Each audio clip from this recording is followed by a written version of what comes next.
I think what I really learned in all of this was to be true to myself, to be true to my inner voice.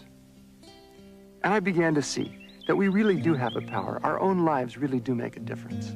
Just by being more conscious of the food that we eat, we can heal ourselves, we can heal the environment, we can heal this planet.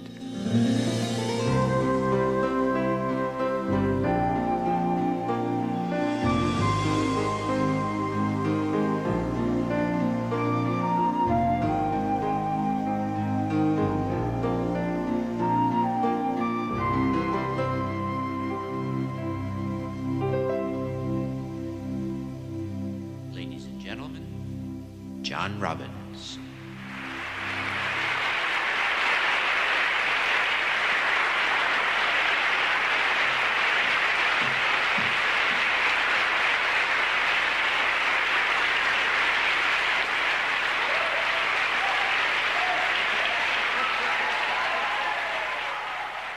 When I was younger, I think my family was quite disappointed in me. My father had built a very successful business, Baskin-Robbins, and he had groomed me to follow in his footsteps. But as I began to mature, my own conscience pulled me in a different direction. My father had accomplished the American dream. Yet I felt drawn to a deeper dream, a dream of a society at peace with its conscience because it lived with respect for life, with reverence for life. And soon enough, I left. And I walked away from the ice cream cone-shaped swimming pool in our backyard. And the whole lifestyle, and I told my family I did not want a trust fund and I didn't want any access or reliance on the family fortune. I really wanted to follow my integrity, follow the call of my conscience, and just see what that would do. I had no idea, but being young and reckless and a little flippant, I felt like giving it a shot. And so I left the family's empire and moved to a little island off the coast of British Columbia with my wife, and we cleared land and we built a log cabin. We began to grow all of our own food. And we began to weave ourselves back into the web of life and trying to dig our roots down into the earth community and feel what that would be like. And lived on about $600 a year for about 7 years. It was a real pendulum swing, I'm sure you can tell. And my father and family, I mean, I can really understand his point, thinking I was crazy. He had worked so hard to attain a success and had done so, and here I was walking away from it. He couldn't understand, I didn't understand him real well either, I must admit. I was sick. Physically, I'd had a form of polio as a child that had left me for a time paralyzed from the waist down. I'd had some fairly substantial health problems when I was growing up, and this led me to be very, very interested in how I could regain my health. I explored and experimented with different diets, and I began to look at what most of us eat in this culture, and I began to wonder what impact that has on our health. Heart attacks, certain cancers, osteoporosis, diabetes. The major diseases of our society may be caused in part by what we eat.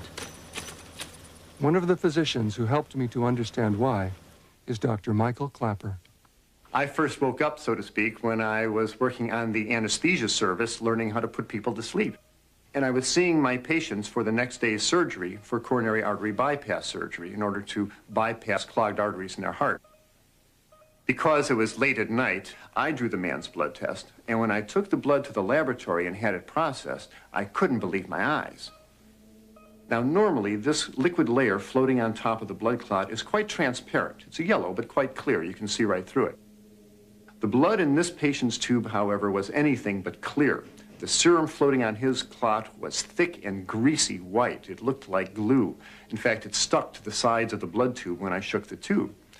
I went back to the patient.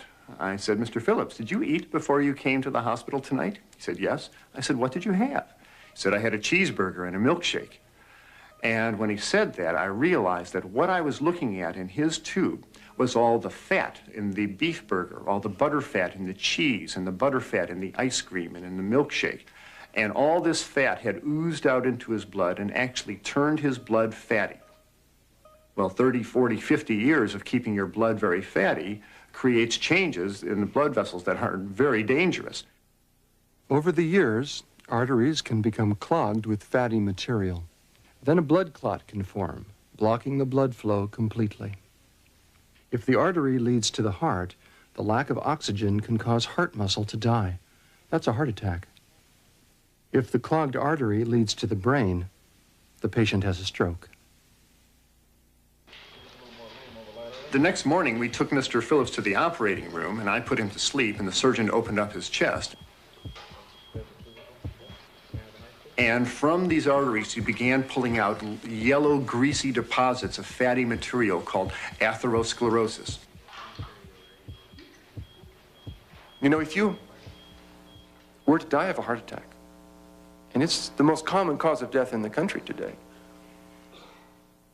you might have an autopsy performed. It's a fairly common procedure. It used to be more common, but it's still done many, many times. What would happen is your body would be laid out on the autopsy table, and they would cut open your chest and dig around in there and find the coronary artery, the artery feeding the heart, that had gotten plugged up, depriving the heart of its flow of oxygen and blood, killing it, killing you. And they'd find that artery and they'd ream it out. They'd literally pull out a thick sausage-shaped piece of fatty, waxy material that killed you.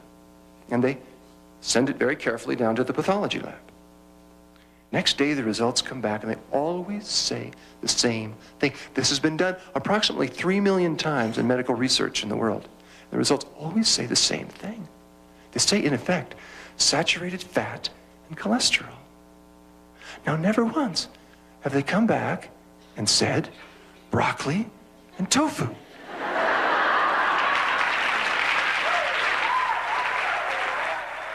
When I saw all the fat in that patient's blood, I began to think about my own blood. I had done most of my growing up on a dairy farm in Wisconsin, and I was eating large amounts of meats and cheese, and I realized that I, too, had a risk rate of 50% for clogging up my arteries and causing a heart attack or stroke. A high-fat diet is also among the factors suspected in certain types of cancer. Dr. John McDougall. Well, the first clue that we got on breast cancer and diet was when people looked around the world and they found in different countries they had different rates of breast cancer. For example, in Japan, the risk of breast cancer among their women is very low, whereas in the United States it's many, many times higher, in fact, about 6 times as high. In countries where people eat less fat, the rates for breast cancer are low. The more fat people eat, the higher the rate for breast cancer. That could be a coincidence, or it could be a clue. One of the most comprehensive studies in world medical history on diet and disease is being conducted in China under the direction of Dr. Colin Campbell of Cornell University. The study is, in fact, quite unique when compared to other studies in the past, in the sense that we measured so many different kinds of things. As I mentioned, we measured 367 items of information that are subsequently being published that were data that we're happy with. And so in that sense, it's perhaps one of the largest studies that has ever been conducted on the causes of disease. And so it was an ideal opportunity to go to China to have a look at what people are doing in these different regions that are so unique to cause them to get cancers in some places and not in others. And so this survey, which was, of course, very large, it included a total of 100 adults in each of the 65 counties, or a total of 6,500 people. T. Colin Campbell did a very important study that really captured everybody's attention. He studied the people in China and correlated their diet with their chance of getting various diseases, including breast cancer. And he found that when you ate a very low-fat diet, you know, lots of rice and vegetables and very little oil and very little meat, that you had a very low incidence of breast cancer. For the individual cancers, in China, breast cancer is much lower, colon cancer is much lower. In our country, they comprise, along with lung cancer, the 3 chief cancers. To discover the reasons for low cancer rates, Dr. Campbell's researchers collected hundreds of items of information from each person. Heredity, medical history, diet, and exercise. The evidence seems to point to one factor. Well, in China, the animal food consumption is about 10% of the total protein intake, compared in this country to 70% on average. We really consume an extraordinary amount of animal foods in this country compared to China. The current way in which most Americans eat has never been seen before in human history. Never before have we eaten so much fat and protein on any given day. People have bacon and eggs for breakfast and cheeseburgers for lunch and pizzas for dinner, and they're eating tremendous amounts of fat and protein. And the message is very clear. If you want to reduce your risk of cancer, you eat less meat, less dairy, less fat in general, including vegetable fats, and you eat more whole grains, fruits, and vegetables. One theory suggests how a diet high in fat could contribute to certain cancers. Eating more fat appears to create higher levels of the female hormone estrogen in the bloodstream. Estrogen promotes the growth of breast and uterus tissue, and this may set the stage for cancer.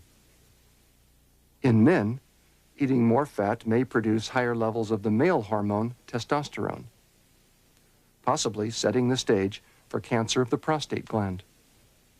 I think this new information, at least from my perspective, suggests that what we really ought to be doing is consuming less of all animal foods and trying to make up as much of our diet in form of plant foods as possible. No one has to become vegetarian to reduce their risk of cancer, but every time one substitutes spaghetti for steak, they're taking a major step towards reducing the possibility of developing that disease. I wanted to learn everything I could, so I started researching and going to medical libraries. I was amazed by what I learned. Osteoporosis is a disease that worries a great many women today. In later years, the bones can become thin and fragile, and they can break quite easily. You know, the bones look very thin here. When I was told that I had osteoporosis, I became very frightened because I'm still young. And I literally just fell apart. I remember going to bed and crying, and my husband came in and said, "What's wrong?" And I said, "I'm disintegrating." Osteoporosis is a loss of bone tissue. And as a result, when somebody gets osteoporosis, they've essentially lost 50 to 75% of their bone tissue before they get a fracture. And then what happens is they cough or sneeze and they break a rib, or they ride over a bumpy road and they break a backbone. When you look around the world and you see where osteoporosis is common and rare, you're struck by the fact that it's common where people seem to eat the best. In the sense when you consume lots of dairy products, like in countries such as the United States, England, Finland, Sweden, you have the highest rates of osteoporosis. Where they consume the least dairy products, like in your Asian and African countries, they have the strongest bones, the least osteoporosis. Again, that could be a coincidence, but some don't think it is. And one of the characteristics in osteoporosis that I think at least is rather important has to do with the intake of animal protein. Animal protein, for example, has been shown to increase the loss of calcium from the body, which of course puts a person at a greater risk. Dairy products contain calcium, which helps to build strong bones. But they also contain concentrated protein, and some suspect that depletes the body of calcium. Dr. Clapper explained the theory. When one eats a piece of concentrated protein, for the next 3 or 4 hours, more calcium than usual can be lost out of the body through the urine. And when the body loses this mineral, it replaces it by drawing calcium out of the bones. So a high-protein diet, along with smoking and lack of exercise and other factors, may contribute to bones that are thin and fracture easily. Osteoporosis tends to be a disease characteristic of Western countries, which is really quite interesting because it turns out that in this country, if we listen to the traditional information, it is suggested that the higher the calcium intake, the lower the risk for osteoporosis in women. And so women are being advised to take more calcium. But it's rather strange that in China, where calcium intake is so much lower than here, they actually have lower osteoporosis, not higher. There are 4 groups that foods are put in. The first one are the dairy products. We have things like... I remember in school learning about the 4 basic food groups and believing every word of it. I assumed it was the product of the wisdom of our culture. How many of you had anything from the dairy products today? Just look at the fine print sometimes on the kind of materials that have been used in the past in our schools. And you'll see, of course, that much of this information is provided by the industry itself. And, of course, they stand to gain. Ice cream, cheese, and yogurt. Tony. I wanted to hear what the dairy industry would say. The Dairy Council is a nutrition, education, and research arm of the dairy industry. The National Dairy Council came into being in 1917, so the dairy industry has had a long history of interest in nutrition research and nutrition education, and I might say long before it became the consumer topic that it is today. The basic 4 food groups, which hangs on the school walls, is an advertisement from industry. I mean, after all, just flip over the back and see who presented it to the classroom. The National Dairy Council or some other industry that's trying to sell their products. It's an advertisement. The Dairy Council isn't in the business of sales per se. It's in the business of education and research. And if it sells anything with quotes around it, I would say it sells good nutrition, and that's what it's always sold. You know, people believe in the basic 4 food group because that's what we've been taught ever since we were little kids. But look at the consequences of that kind of belief. We have a country, very modernized country, high-tech country, where disease is the norm. I mean, half the people die of heart disease. 1 out of 10 women gets breast cancer. Obesity is an epidemic. That's the consequence of believing in the basic 4 food group. What do the 4 food groups really communicate to children? People have different opinions. If you have 4 basic food groups and 2 of them are meats and dairy products, we're saying to our children that half your food choices should be animal products. What about this? Which food group? Noah? The Dairy Council and many schools follow well-established guidelines. But some believe that new findings now justify a change. Well, the Dairy Council itself has never set public health guidelines, and we see our role really as helping to interpret the guidelines that are out there. And the guidelines today, as most people know, are 30% of calories from fat. And it is possible, and because we do interpret how to do that every day, it's possible to eat a variety of foods, some higher in fat and trading off for some lower in fat to get to that 30%. I'm suggesting that really it ought to be much lower than that. That the evidence from the scientific literature, not just what we have, but more so from the other scientific literature, suggests that getting down around 15 to 20% of calories, or maybe even lower, is advantageous. And the only way that one can get down that low is not to just consume low-fat products, is what we tend to say now, but more to actually begin to cut out animal foods. In the future, that's the kind of information that we're going to hear more about. What should we be teaching our children?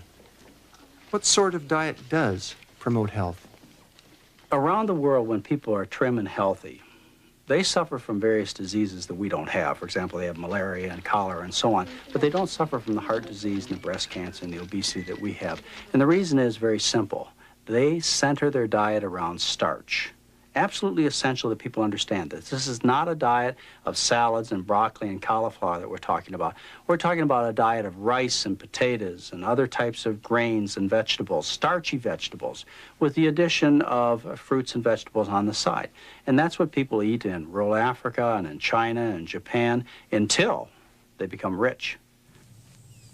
In China, Dr. Campbell compared regions that are relatively poor to areas which are a good deal more affluent.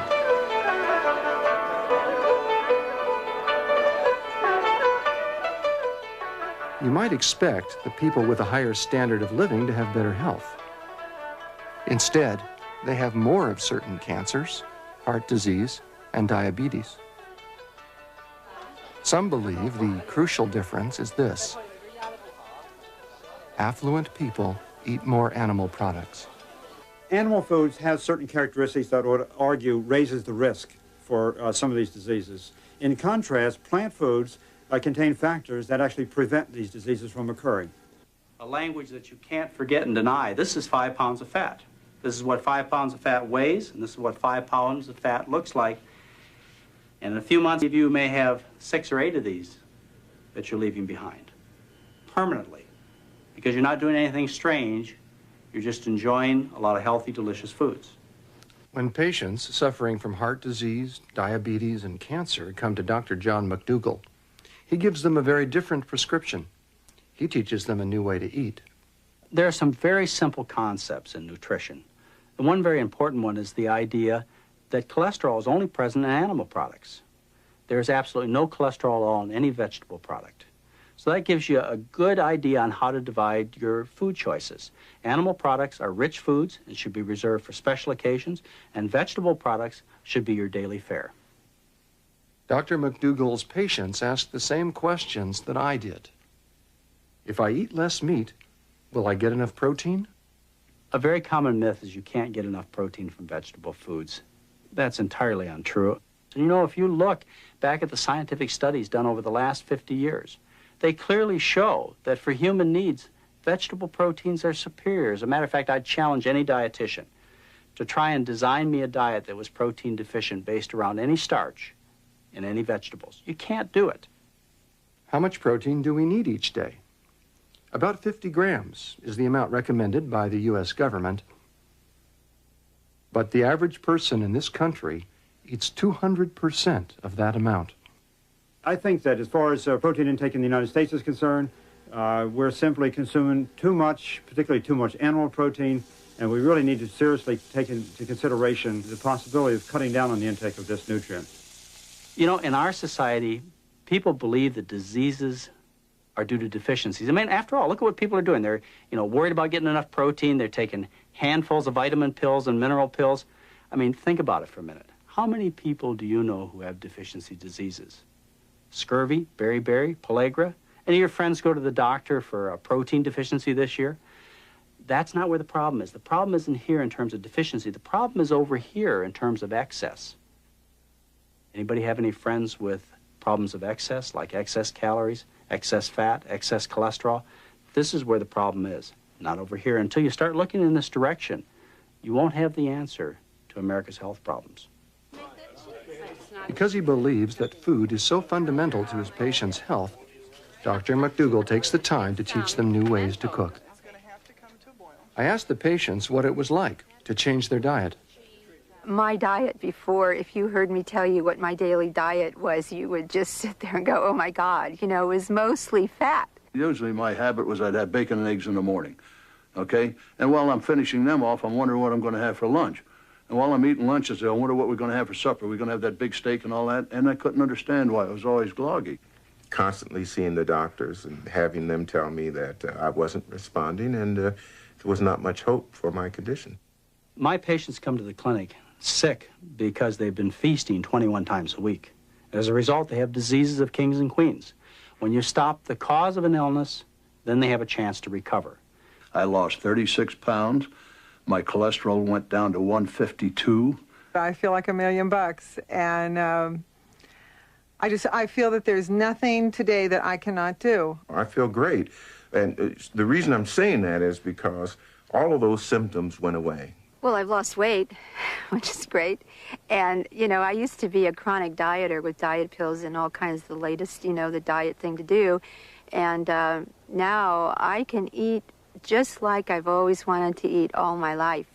And when they learn this very simple message, that you get some exercise, you get proper rest, and you eat the right kinds of foods. I'm just living, Eddie. That's all I can tell you. You can't be any nicer than that. I'm not going to die, period. You feel tightness and heaviness? Pains going down your arm? Several years ago, Carl Parise suffered a heart attack. I'll be honest with you, at that point, I just figured I'd die on the operating table. It happens in our country every 32 seconds. The great irony is that in the so-called poor countries, the major diseases that kill us are relatively rare.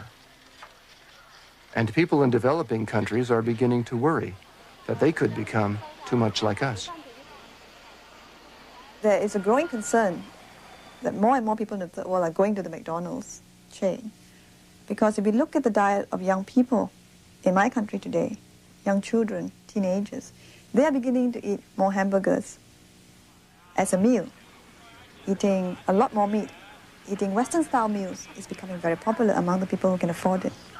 And this means that eventually the meat, which was a garnishing or a small part of a big meal, becomes the main course. The same size piece of meat on a plate for one person here would be really cut up into a meal for 5 people at home. Our agriculture today has to produce twice as much meat per person as it did in 1900. As I traveled across the country, I thought about everything I'd learned. And I realized I wanted to know more about what we eat. I wanted to look behind the scenes at how our food is produced. For most of the year, they graze on the hillside. I realized that my pictures of farm animals had come from childhood. This is a dairy cow and her young calf. Those peaceful pictures of contented cows. They need to eat plenty of rich grass. In real life, I learned there is a strong bond between a newborn calf and its mother. Other cows always seem to show a strong interest in the new calf. But it's a good, healthy baby bull. Dairyman John Schoneveld was proud to show me the newest addition to his herd. Unfortunately, it's a bull. If it was a heifer, I would keep it. Will he be allowed to nurse, or will he be? Oh, yes. Oh, yes, he will be allowed to nurse. He will stay with his mother tonight, and then tomorrow morning he will be picked up by a broker, which takes him to a place where they raise him. Are they raised, some of them for veal? Yes, some are raised for veal. If a calf born at a dairy is a male, he will often be taken from his mother within a day. Some will be chained at the neck and will live in a cramped space for the remainder of their short lives. It is the ultimate. There is none finer. It's tender, delicious, succulent. You can almost cut it with your fork. Here is an incredibly popular dish in the finer restaurants. It's called ossobuco. It's the veal shank. They raise the animal in a very special way so that you can have this incredible delicacy. If an animal is seldom allowed to move, its muscles remain weak and soft. The muscles of the animal are tender, very pasty. Notice the pale white color, the milky fat. We pay extra for it. We pay a premium price for it because we're taught to believe that lighter meats are healthier. Pigs have always been a favorite animal of mine. They're playful, sensitive, and affectionate.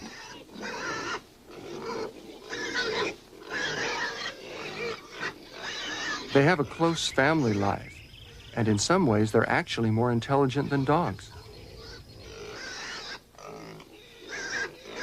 I used to think that pigs were still raised like this, outdoors, in a pleasant barnyard.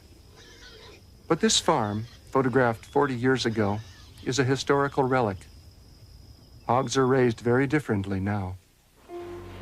To be competitive, farmers have to crowd the maximum number of animals into the smallest possible space. And there they live their whole lives.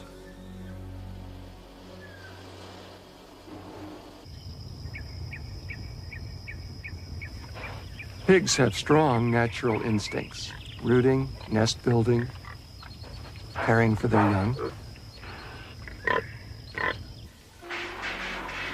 But in confinement, these strong drives are blocked.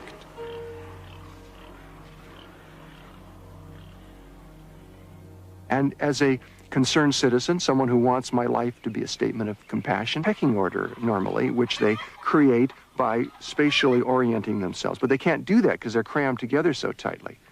So the result is their instinct causes them to peck at each other constantly. Now, the industry responds to this by cutting off parts of their beaks. It's called debeaking. It's standard operating procedure in the industry today. And the only result of that is they continue to peck, but they can't kill each other in the process. The poultry industry is a good example where we may have a building that has 100 or 200,000 chickens that are very closely put together. Now, the people who raise the chickens are basically economic creatures. They are responding to the market demand for cheap chicken. And I think that traditionally the humane aspects really didn't even enter the equation. I think the idea was to produce chicken cheaply. Now, one of the other ways that the industry responds to the overcrowding and the stress and the birds' reactions to it is by feeding them antibiotics. Well, in a chicken house where you have 200,000 birds, an outbreak of a disease can kill all the birds in a very short period of time. Therefore, you need biosecurity. You need to make sure that the animals have antibiotics to fend off even the smallest infection. The antibiotics that are fed to livestock are very potent drugs, and residues of these substances are frequently found in meats and dairy products. No one is certain as to the effect that these drugs have in the human body, but it's a very worrisome thing to consider when you sit down and have your lunch. There's an acceptable level that's set by the federal government, and I assume that this is all right. The problem is you have some people who are irresponsible, and they use the drugs indiscriminately, many times not under veterinary supervision, and then we find huge residue levels. And if the chickens have been poisoned and if the chickens have been treated so obscenely, then what is it that we're doing to ourselves in the process? And every time I returned home, I tried to understand the meaning of what I was learning. And I found myself remembering Chief Seattle. About 100 years ago, he was the chief of a northwestern Indian tribe, Native American tribe. At the time when his people had to leave their lands and go to a reservation, very sad. I'm sure you know the story, you know, of how the white men moved across the continent and what occurred. Very tragic. And this was a poignant and pathetic time. And he made a speech. And he said something remarkable that always lived in me. And he said, all right, we'll go. I mean, they had tried everything else. They'd fought, they had run away, they had done everything, but they had to, it was die or go to the reservation. So he said, okay, we'll go. But, he said, I ask one thing in return from the great chief in Washington. That's how he put it. Now, what do you think he asked for? What would you have asked for? When I put myself in his shoes, I think maybe I would have asked for additional horses or blankets or food for the journey.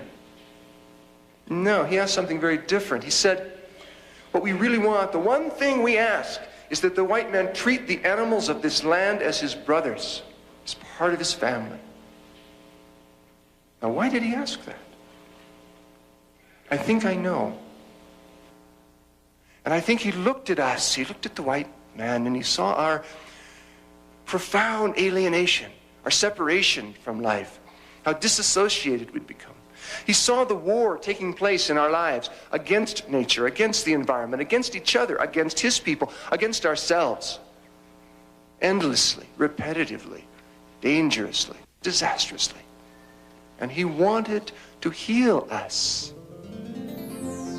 I think because for Chief Seattle and his people, to some extent anyway, life itself was sacred. And the sound of the birds singing in the trees were like a choir, and the forests were the cathedrals, and breathing was an act of prayer. We are so interconnected that what we do to the environment and to the other life forms that live in it becomes our own fate. I remember how shocked I was the first time I saw a feedlot. It was a vivid experience of how the food that we choose profoundly affects the environment. When we think of cattle, most of us picture John Wayne and the open range where the cattle eat grass. As early as 6 or 8 months of age, thousands of cattle are brought together to be confined and fattened. A feedlot is an assembly line for producing meat. Feeding grains instead of grass produces meat with the fat and the marbling that Americans have come to prefer. The modern feedlot often produces something else. The total livestock population in the United States outweighs the human population by 4 times, and they produce an enormous amount of manure, 1.6 billion tons. This is the equivalent of about 6,000 pounds of manure per person in the United States coming directly from livestock. One of the things that's happened is that the waste that results from a feedlot, for example, of say 20,000 animals, can end up being as much waste as the whole city of Albuquerque. Unfortunately, the cattle don't pay for sewer hookups, so what happens is the waste goes into the ground or into the groundwater or into the surface streams, waste that can be destructive and harmful. I remembered the dairy that I visited earlier, where I saw the newborn calf. When they're born, you want to make sure that you get their mouth and their... John Schoneveld told me that he's worried about the huge mountains of cow manure piling up all around him. I'm worried about stockpiles of fertilizer in this valley, because when the wind blows, the fertilizer also blows. And we are very sensitive about our sanitation and keeping a clean product. All of our cows are washed daily, every time they're milked. From the wash pen, we get a lot of washed manure. That's the water that runs off of the animal after the manure has been washed off of her. It's a major problem because the water has to saturate down into the ground. And there's a fear that we are putting those nitrates down to the drinking water level. When a dairy is surrounded by farms, the manure may be useful to neighbors. But when cities grow up all around, the manure can become a menace. The Water Quality Control Board came out and tested our water, and they said it was contaminated with nitrates. And we were like really shocked. And then we started wondering about the health effects for our children. Carol Close and her family live near another dairy in Southern California. She wonders whether her child's birth defects could have been caused by nitrates in the water. Research suggests that nitrates may be the cause of serious medical problems. Nitrates in the drinking water can be a serious threat. Little babies drinking water contaminated with nitrates can actually turn blue because the nitrate combines with the hemoglobin in their blood that carries oxygen, and the babies are unable to get oxygen to their tissues. And the so-called blue baby syndrome can be damaging or even lethal for a small infant. And it turns out that nitrates could be passed through in breast milk. What I saw was a situation in which everyone was frustrated.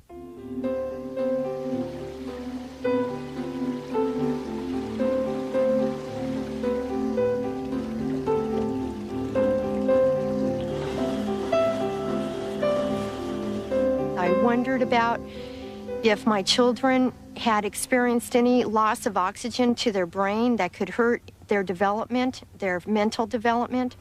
I worried about problems that might come up in the future. I worried about my neighbors who were still drinking the water after they found out it was contaminated, and I worried if they would get, cancer. We're looking at cleanup costs that are going to be somewhere between $70 and $100 million to clean up this groundwater basin here. I worried about everybody in our town that never had their water tested. And I worried that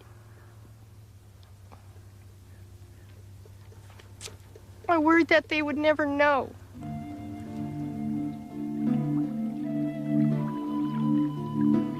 I was amazed to learn that not only by making wise food choices do I improve the quality of my own health, but also I improve the quality of our water.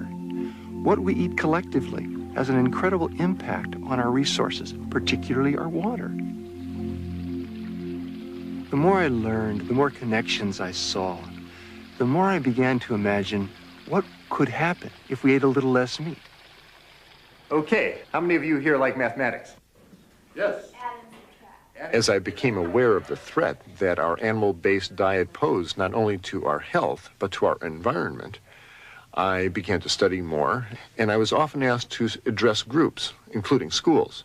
Okay, I want you to imagine that you are marooned all by yourself on a desert island. It's just you, and you are responsible for growing your own food.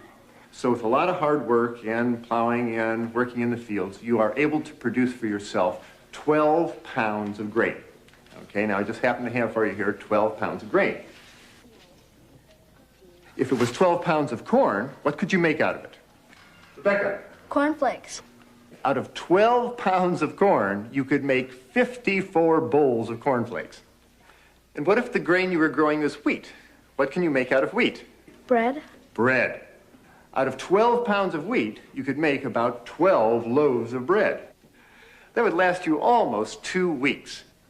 Now, suppose instead of eating these grains in the form of spaghetti or cereals or bread, you want to add to your diet meat. Now, how are you going to convert your grain into meat?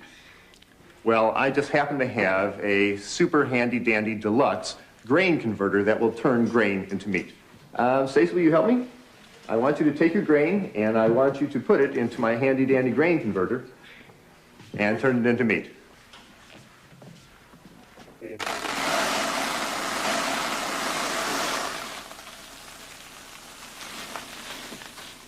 Okay, so we've put our 12 pounds of hard-earned grain into our super-duper handy-dandy grain converter here, and we're going to do a little magic here. So I want everybody to close your eyes while I turn the crank. I don't want anybody disturbing the energy field here.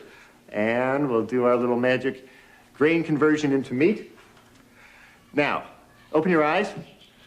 Now, we put 12 pounds of grain in here. How many pounds of ground beef do you think that we can get out of here? Yes? 12 pounds. 12 pounds. Yes? 10 pounds. Stacy, why don't you show everybody how much ground beef we got for our 12 pounds of hard-earned grain?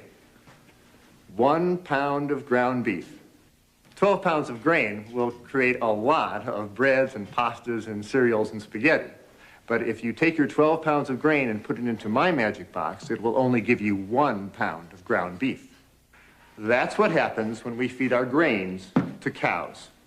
We put in 12 pounds of grain into the cow, and we receive only 1 pound of beef back. Now let's go back to our imaginary desert island.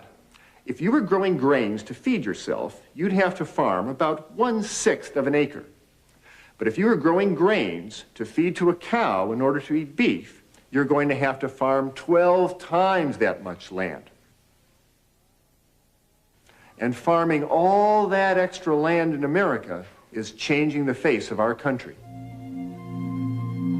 When the first settlers arrived in North America, the great majority of our continent was covered with luxurious, life-giving forests and tall prairie grasses.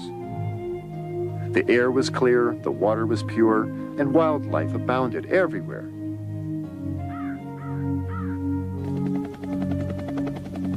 Today, when you fly over most of our country, you see most of our forests and prairies are gone. And they've been cleared not for asphalt and cities, but for grazing and cropland. Now you might say, well, we have to grow food to eat, but the reality is that most of the grain that we grow in this country is not eaten by people, we feed it to animals. 80% of the corn eaten in America is eaten by animals. And 90% of the soybean crops, 90% of the oats are fed to animals. If we grow vast extra amounts of grain to feed cattle, what effect does that have on the environment? Highly toxic pesticides, herbicides, and fungicides are standard in farming today, along with nitrate fertilizers. I asked farmers and people in agribusiness, why do we use so many chemicals? Chemicals and mainly fertilizer and pesticides have come into dominance in the last 50 years and have helped to increase the crop yields in this country tremendously. The flip side is that they've often been overused and misused, and this has caused severe environmental problems in places where we have agriculture. Well, farmers have sort of gotten into a way of farming that's been promoted in the last 30 years or so. Fertilizers were cheap then, and they were promoted by the university researchers as the most efficient way to produce food. Well, I think it's not that the farmer particularly wants to do the wrong thing. These guys don't stay up all night trying to figure out how to pollute the environment. But they were taught a certain type of agricultural practice that they used, and now we're finding that some of that was wrong. Chemicals from agriculture often find their way into our lakes and waterways. Nitrates from fertilizer and manure can cause the algae to grow out of all proportion, smothering the other forms of life by using up precious oxygen. The result can be a disaster for every form of life that depends upon this ecosystem. Corn is one of those major grains that is utilized in livestock production, and this is where the largest amount of insecticide, the largest amount of herbicides, and the largest amount of fertilizers are used in the nation. In rural America, half of all the water wells are now contaminated by nitrates and other chemicals from agriculture, according to the Environmental Protection Agency. If a pregnant woman drinks this water, some researchers believe her fetus will be at higher risk for birth defects. The more I learned and the more connections that I saw, the more a vision began to take hold in me. I began to see what a diet for a new America would bring to us. We'd have cleaner water. We'd have less toxic chemicals building up in the food chains, less agrochemicals in the food that we eat. We'd have healthier bodies. We'd have a healthier world. What I didn't know was that there was still another example of how things are connected. Another lesson I was about to learn. Some of the animals raised for beef are in the western half of the country, where the climate is often dry. Some of the grains and pasture crops they're fed are also grown in the west, in regions where rainfall is scarce and water is a precious resource. When I drive through parts of the west, I sometimes wonder how any crop can grow here. The answer is they don't, unless you find some way to bring them water. Irrigating crops in such dry places requires enormous amounts of water. Few city people are aware of how much water is used to irrigate cattle feed. If you've seen California, you'd guess that most of the state's water is used in Los Angeles. 12 million people surrounded by lawns and swimming pools, irrigating a semi-desert. But irrigating pasture crops and alfalfa uses more water than all the people in Los Angeles combined. In fact, more than all the cities in the state taken together. It is estimated that so much water is used to irrigate all the croplands and pasture lands to provide feed for the animals, that every 1,000-pound steer carcass that comes down the assembly line at the slaughterhouse has consumed enough fresh water to float a naval destroyer. We're subsidizing livestock by giving them cheap water. In a sense, we're actually paying the livestock industry with our own resources. We're depleting what is incredibly valuable to cities, to people who need it for drinking water, to wildlife, to the whole life support systems of the West and of the United States in general, in order to be able to give livestock an inordinate share, vastly more than any other industry takes. To grow a pound of apples in California today, you need 49 gallons of water. A pound of potatoes uses 24 gallons, according to the University of California. But a pound of beef produced in California today uses more than 5,000 gallons of water. Half the water used in the United States today and consumed is consumed in order to raise crops so that they can be fed to livestock. As a consequence, what's happened is that particularly in the southwestern part of the United States, or in the high plain states, where the Ogallala Reservoir, which is an underground aquifer, is being pumped up and is being used to such an extraordinary extent that some say within this generation it will be exhausted. An area that had as much water in it as the Great Lakes. If that water goes to feed livestock, we're going to see an undermining of the entire economies of the high plain states. Buried deep beneath the Great Plains, under the very heart of our continent, lies the world's largest store of fresh water. A gift from the Ice Ages, this natural wonder was formed over geological time. The people and the economies of the high plains states depend on it almost exclusively for their water. But this water is now being pumped out so rapidly, environmentalists say that the Ogallala could be bone dry in as few as 30 years. And where's the water going? The great majority is used to irrigate crops, to feed cattle. Especially since the drought of 1988, it's very clear how precious water is, and our rivers and aquifers are running at very low levels, and large-scale animal agriculture draws more water out of our rivers and aquifers than any other activity we engage in as a society. So if we're concerned with water, and it is the lifeblood not only of the West, but of this whole country, then we're going to have to begin to eat less meat and begin to put the water on only those crops that we're going to consume ourselves. When people buy meat, they think the price they pay is so many dollars and cents. But if we could look at that meat and see the true cost it embodies, enormous quantities of water, vast areas of land, the contamination of our life support systems, the cost to the environment must now be counted as part of the true price that we pay for any product. If Americans change their diet and decrease the amount of meat they're eating, there is going to be a tremendous amount of land freed up with which we could do wonderful things. Just try to imagine what could happen if people were to eat less meat in this country.